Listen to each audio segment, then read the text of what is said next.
I'm Purti, a cloud support engineer here at the AWS office in Bangalore.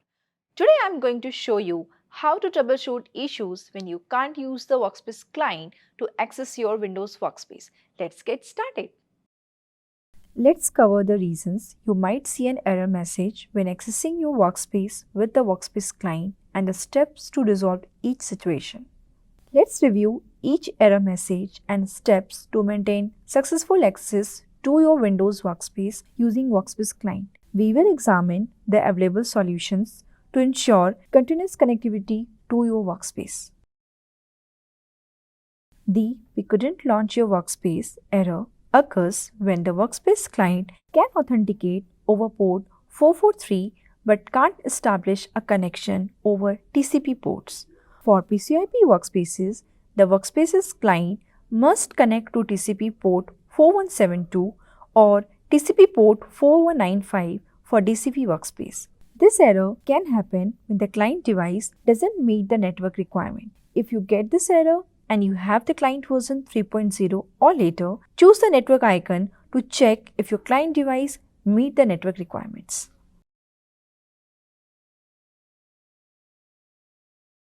A cause of access issue is a client-side firewall or the proxy that prevent access over port 4172 or 4195, TCP and UDP. If this health check fails, then check your local firewall settings. If the client passes health checks, refer section Use Remote Desktop to connect to your workspace in the Knowledge Center article linked in the video description and check whether the firewall or antivirus software is blocking the required ports. If you receive a disconnected error after you launch your workspace client, it means that the client can authenticate but can't establish the UDP streaming connection on port 4172 or 4195.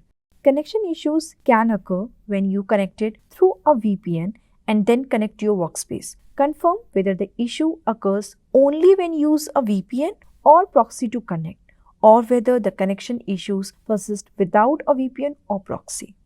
The unable to connect or unable to log in errors occur when critical workspace services such as Skylight Workspace Config Service or PCIP DCV agents are not running properly. To resolve this, first reboot the workspace from the console. Navigate to Workspaces console. Select your workspace. Choose Reboot and click on Reboot. Wait for your workspace to become available and then check if that resolves the issue. Typically, reboots take 3 to 5 minutes. If it's still unhealthy, use RDP to connect to the workspace. And then use PowerShell to check and restart the services if needed. Run the following Windows PowerShell commands as an administrator.